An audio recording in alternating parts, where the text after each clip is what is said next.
Now for this session you'll need your booklets on page 22.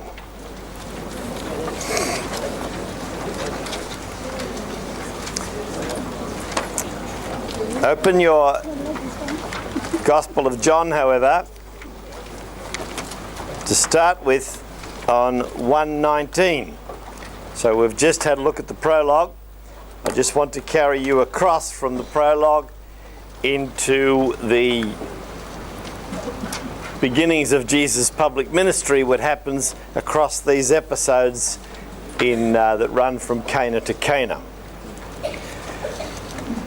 I said earlier about the magic pool, didn't I?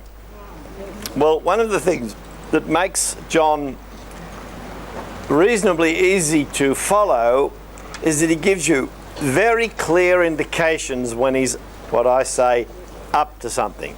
I don't often have people on their knees in front of me, but always happy when it happens.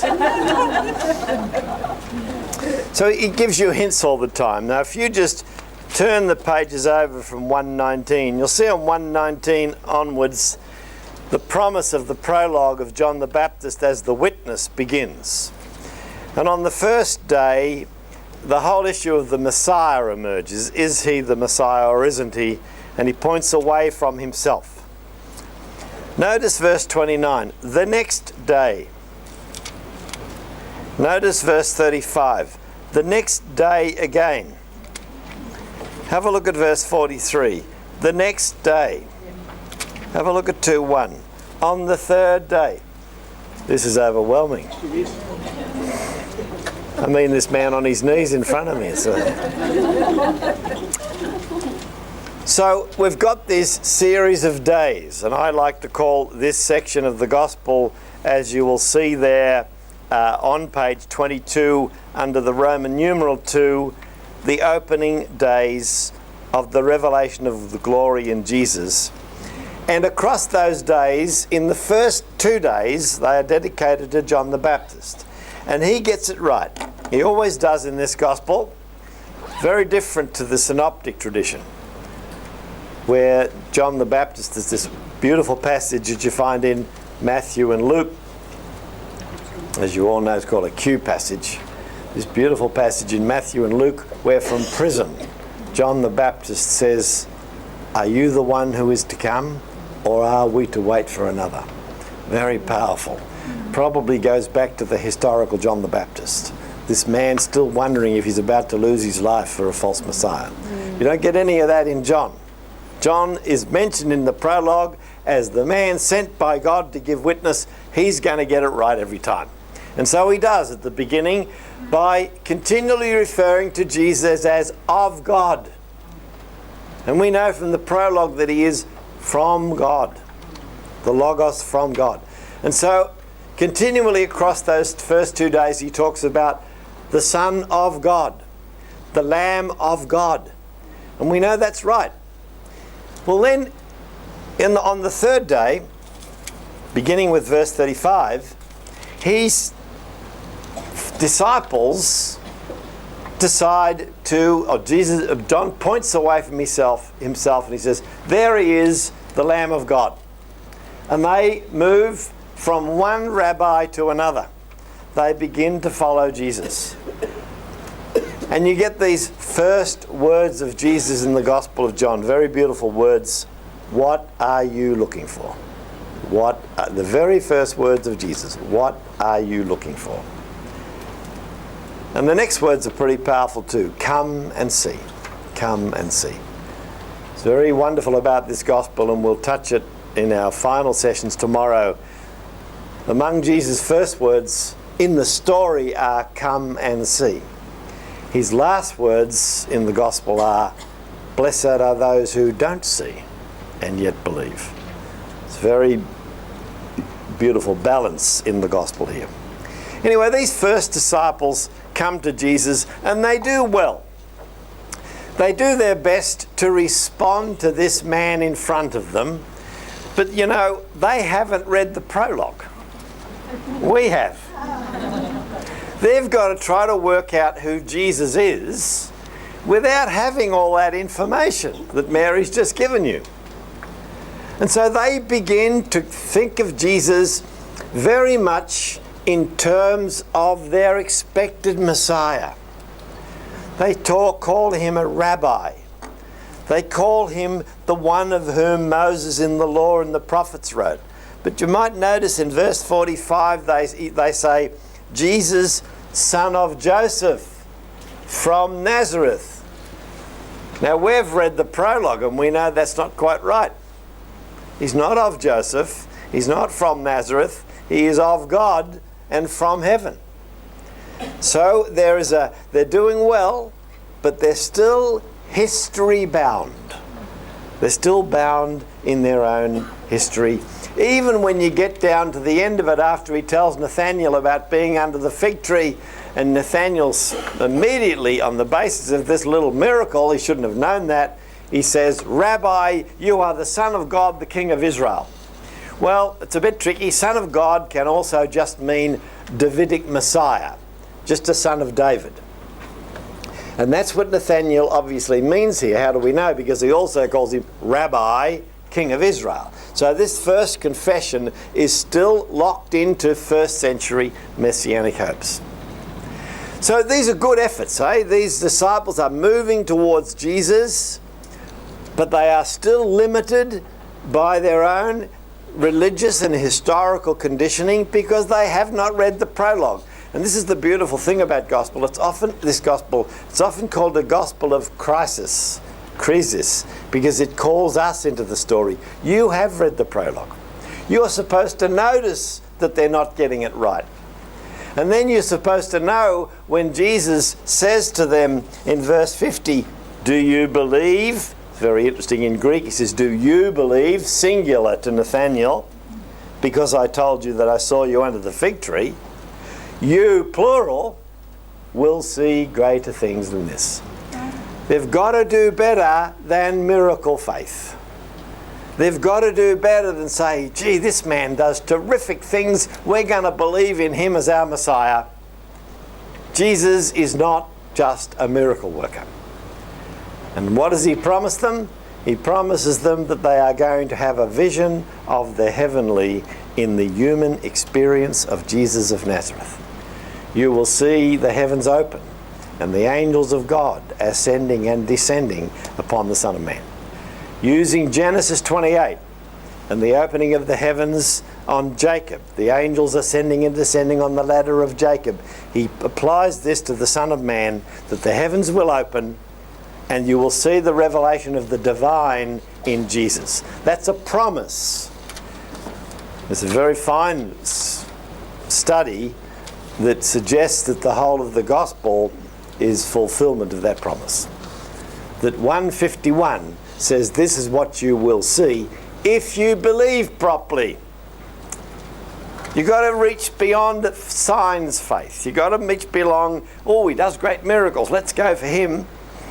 So they've got to go one step further, or even several steps further. Now, as readers, we've read the first page, we've read these days, and we can sort of say, hell, they did pretty well. Those first disciples did a pretty good job in their movement towards Jesus, and yet at the end of the chapter they're told, okay, but not enough. And we as readers say, what more is needed? And the Cana to Cana section, among its many rich elements, is a beautiful example for us of early Christian catechesis. This is an exercise in educating the early church on the nature of true faith. And it's, when I say it's catechesis, it's done by means of story. We are going to get no less than 8 stories. And in each one of these stories, we're going to get a different response to Jesus. We've seen the response of the first disciples across chapter 1. What more is needed? Well, we run into the first Cana story. Just to make you clear how the importance of this frame. Open your text at 2:1. On the third day, there was a wedding in Cana of Galilee, and the mother of Jesus was there. Turn over to 2:11. Jesus did this, the first of his signs in Cana of Galilee, and revealed his glory, and his disciples believed in him. Turn over now to the miracle at the other end, to 4:46.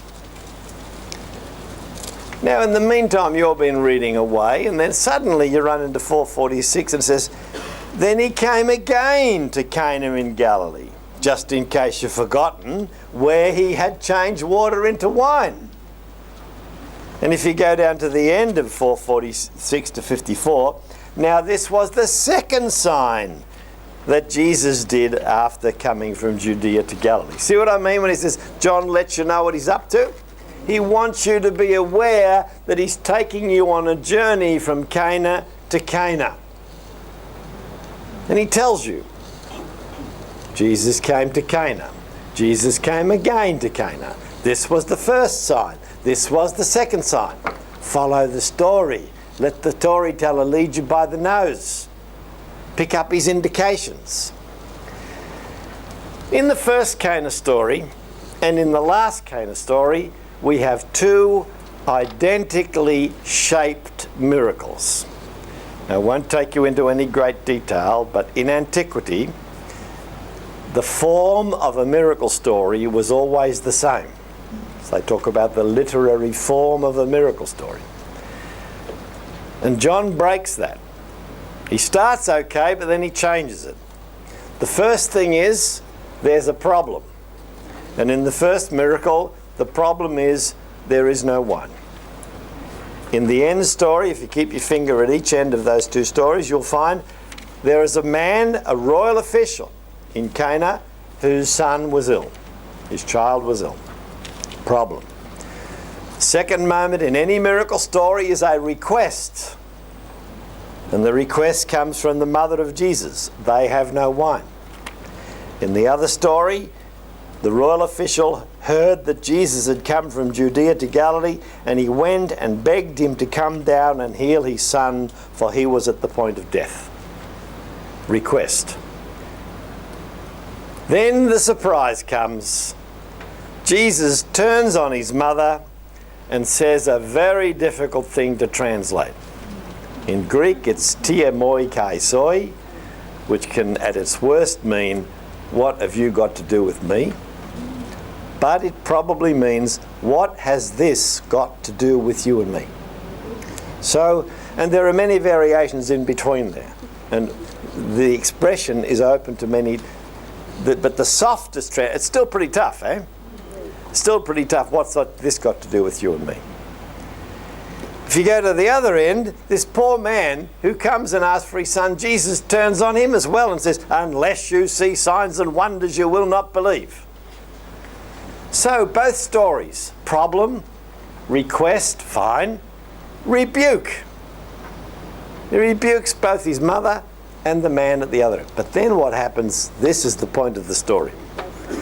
The mother turns to the attendants and says, do whatever he tells you.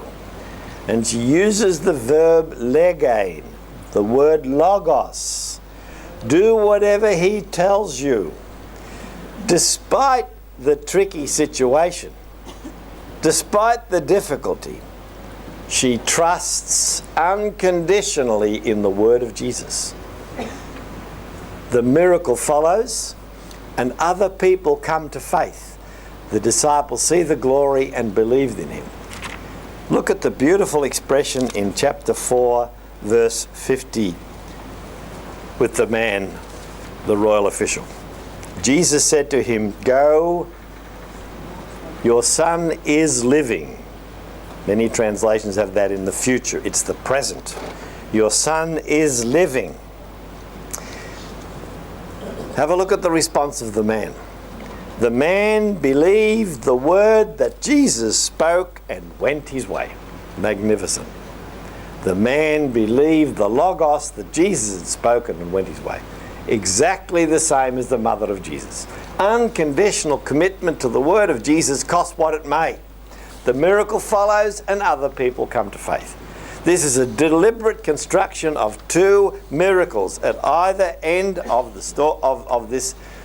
But it indicates to us, if you want to know what true faith is, it's not the faith in miracles that we got across the first disciples, but it's this unconditional commitment to the word of Jesus, cost what it may. That's why the rebuke's there. Cost what it may. Both ends.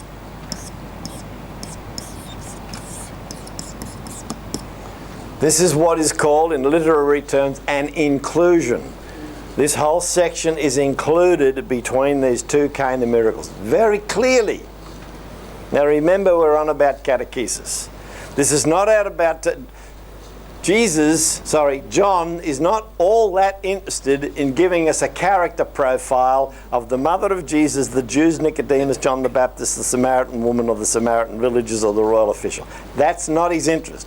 His interest is us, his readers, who are wondering at the end of chapter 1, what is authentic faith all about? You've got the example. Here's the answer. In the inclusion, authentic faith is about an unconditional commitment to the word of Jesus, cost what it may. Now, when you say word of Jesus in the Gospel of John, it's not just something he says. It's not what we used to learn in our old Latin manuals, a flatus voce, not something just comes out of your throat. Jesus himself is the word. It's an unconditional commitment to the revelation of God that comes to us in and through Jesus, in his person and what he does and what he says. It's all word, okay? So that's what true faith's all about. And John's gospel is forever going to be fairly negative about signs faith. It's not bad altogether, but it doesn't quite solve the problem. Now, once you've got that criterion for true faith in mind, and the true faith is acceptance of the word of Jesus, watch how these people perform. First of all, you have the purification of the temple, so called. And after the purification of the temple, the Jews, in inverted commas, want him to indicate via some sign that he has the authority to do this. Verse 18. Then you get the words of Jesus, which are, destroy this temple, and in 3 days I will raise it up. Now, those of you who are reading this text in Greek will notice that the Jews say back to him his exact words, but mockingly. And it's pretty clear in English too. The Jews said, this temple has been under construction for 46 years. And will you raise it up in 3 days? Will you raise it up in 3 days? What are they doing? They are rejecting his word. So the Jews reject his word because they do not understand that he's talking about the resurrection of his body. So the first example of the Jews is a rejection of Jesus' word, no faith. Now remember what I said earlier about the Jews. This is a paradigm that we're working on here. They are given the word of Jesus, which will be their sign for his authority, which will be, destroy this temple, and in 3 days I will raise it up. And will you raise it up in 3 days? It's the rejection of his word. Well, then you come to Nicodemus, the very next episode. And Nicodemus starts very positively. He comes from the darkness into the light. He comes by night. Very interesting. We probably won't have a chance to see all this, but we're pointing out all these links across the gospel. Towards the end of the story, somebody goes out and we're told, and it was night. Who's that? Judas. At the beginning of the gospel, you get somebody coming from darkness into light. And at the end of the gospel, you get somebody going from light into darkness. This is the way John works. He balances his story, and as we get more and more involved in it, we begin to see all these links. So Nicodemus is going well. He's coming from the darkness into the light. But Nicodemus, like many people in this story, knows what he needs to know about Jesus. Verse 2. Rabbi, which is what the disciples said. We know it's not the full answer. We know, as I said, watch it, every time people say we know, they're generally wrong, that you are a teacher who has come from God, for no one can do these signs that you do apart from the presence of God. He believes that Jesus is a teacher of God. Why? Because he works miracles. Now, Jesus doesn't let this go. And he tries to draw Nicodemus away from science faith by talking about rebirth from above a second time. And Nicodemus struggles with this. And at the end, in verse 9, he says, what can all this mean?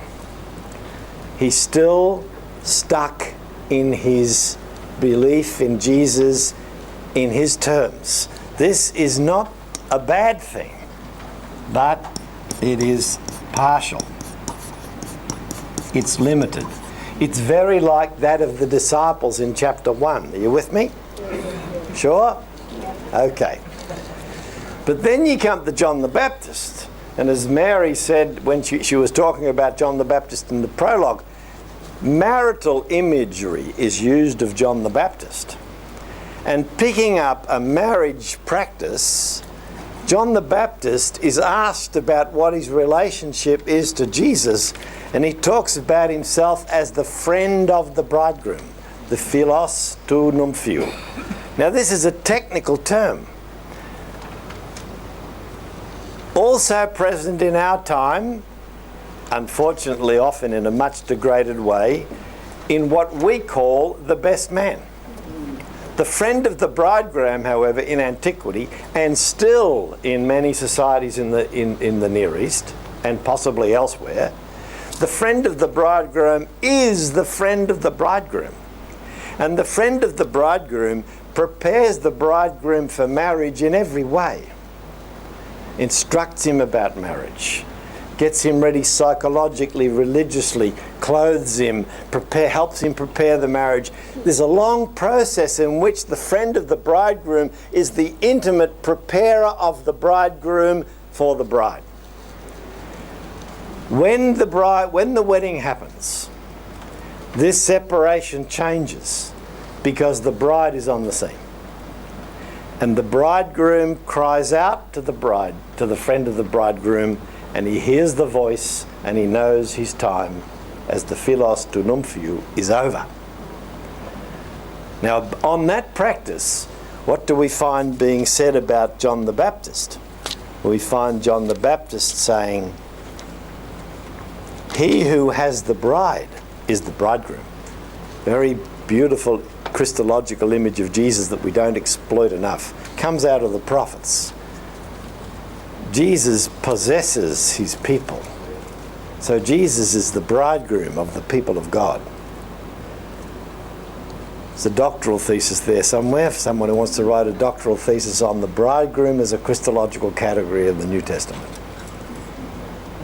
But then he describes himself in this technical term, the friend of the bridegroom who stands and hears him. And this has actually happened in the wedding ceremony. He would wait until the marriage was over and the bridegroom would announce that they were now husband and wife, and he would disappear. The nature of the relationship changes. Who stands and hears him rejoices greatly at the bridegroom's voice. For this reason my joy has been fulfilled. He must increase, but I must decrease. What's our criterion? Listening to the word. What does John the Baptist? He stands and hears the voice of the bridegroom. And once he hears the voice of the bridegroom, he disappears off the scene, and Jesus is the one. This, obviously, is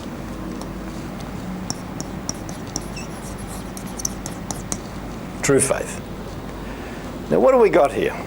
This is we've got to start with a frame which gives us a Jewish woman who is a model of what Johannine true faith is all about. We've now gone through 3 Jews. The Jews. Nicodemus, a leader of the Jews. John the Baptist, the Jew.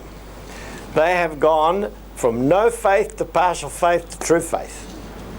Within the world of Judaism, within the world of the Jews, in the proper sense, we have followed stories that tell us about a journey of faith. From no faith to partial faith to true faith. And the criterion is an openness and an acceptance to the Word of God, no matter what it costs you.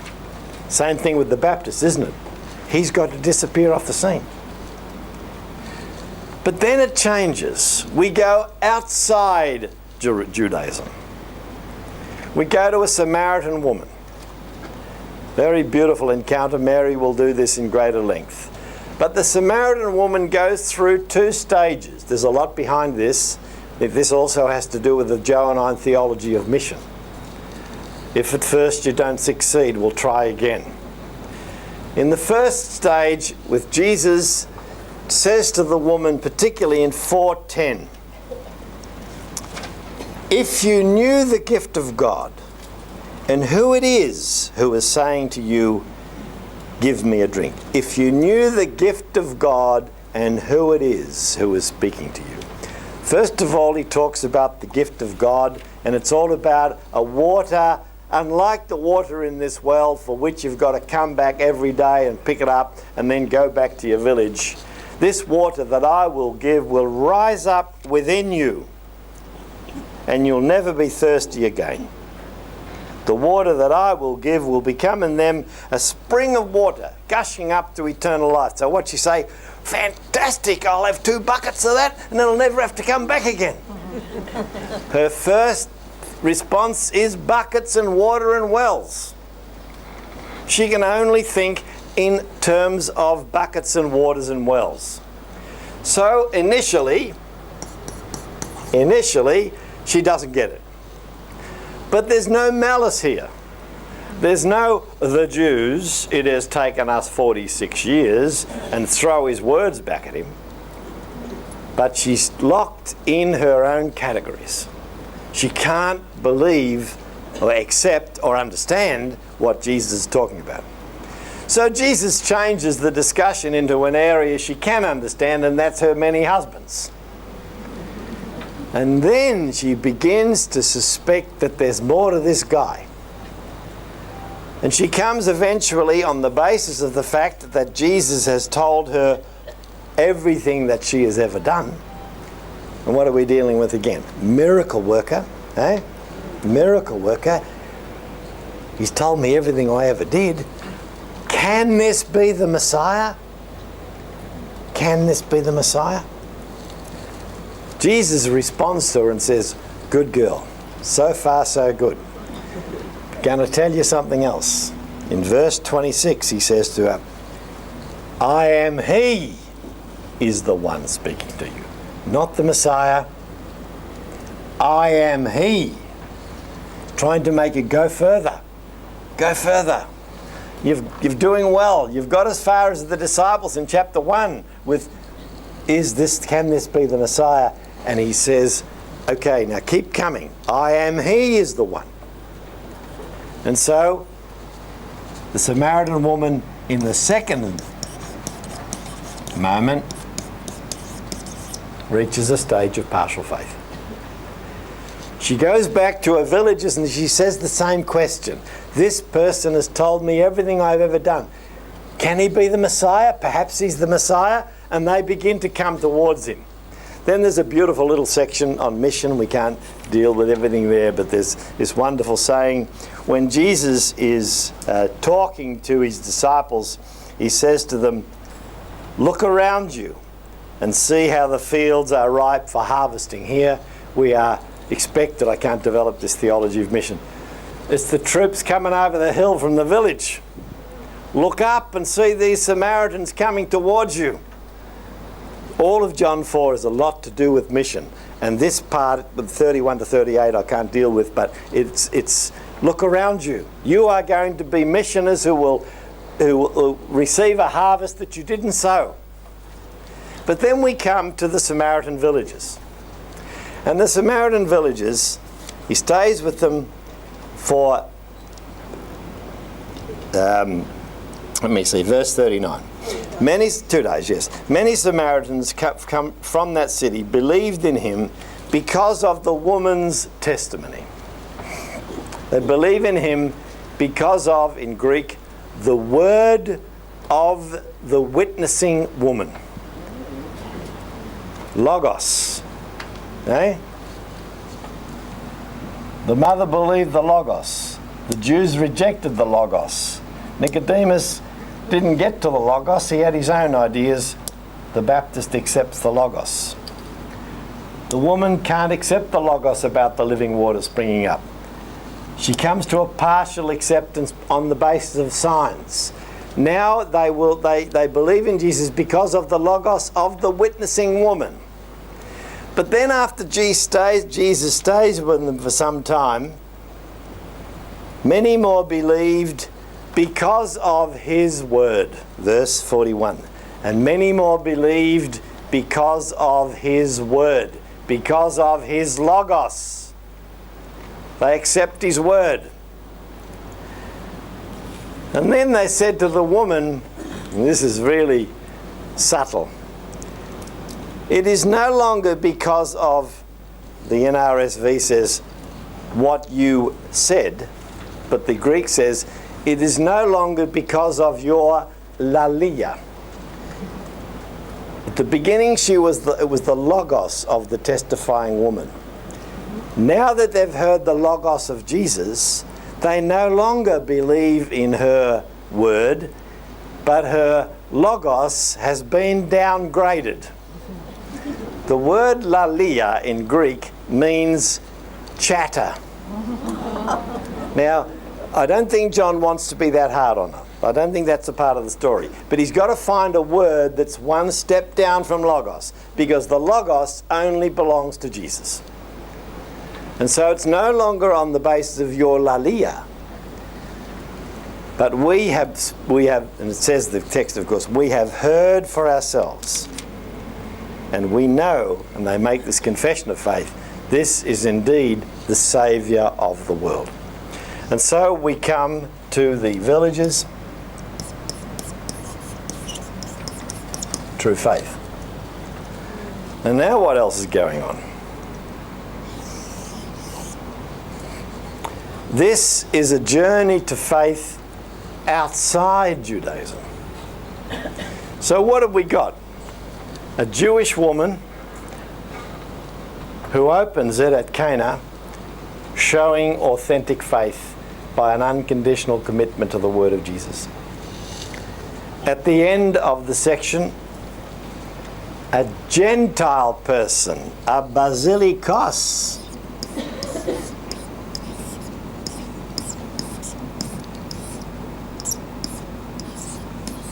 someone in the service of a king, a royal official. A Gentile person is the other end. So a Gentile person also shows true faith with this unconditional acceptance of the word of Jesus, cost him what it may. And in between, the possibility of a journey of faith, from no faith to partial faith to true faith, within the world of Israel.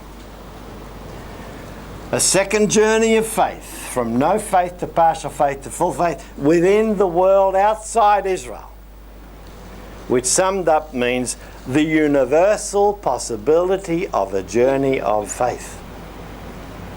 Doesn't matter whether you're a Jew or a Greek, whoever you are.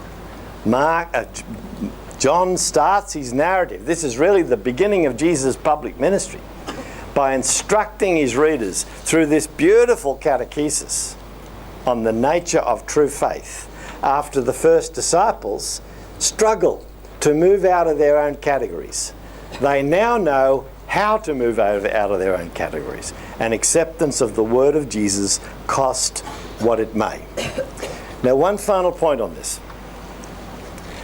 This is not, as I said earlier, about the mother of Jesus, the Jews, Nicodemus, John the Baptist, the Samaritan woman, the Samaritans, or the royal official. It's about the reader. It's about the person listening to this text, proclaiming this text. Because, as you all know, this is in fact psychologically a very, very correct understanding of the journey of faith. Think about your own human experience. Something dramatic happens. Your first response, astonishment. Your second response, why? And your third response, yes. That's very regularly the process of faith. Now, what we have in this catechesis from the early church is an indication that all three are possible in any one of us. And in fact, all three probably happen in any one of us half a dozen times a day. This, in many ways, sets another agenda for the Gospel of John. I often say to my students and elsewhere, very few of us have the courage to say an absolute no to God. Very few of us. However, very few of us have the courage to say an absolute yes to God. So where do we spend most of our time? Yo. A bit of yes and a bit of no. Halfway there. This gospel sets this out in this way as it opens its narrative, because the reason for the writing of this gospel is to draw believers. This gospel is a text written for people who already believe, but who, like you and I, struggle around here most of our lives. And this text is written to try to get you the extra step. And that's what he tells us at the end of the gospel. There are many other signs that Jesus did in the presence of his disciples.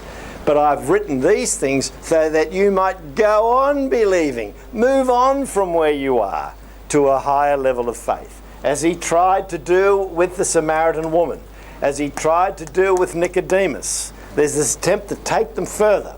The whole gospel is an attempt to take all of us further away from our yo position into a yes position. Thank you very much.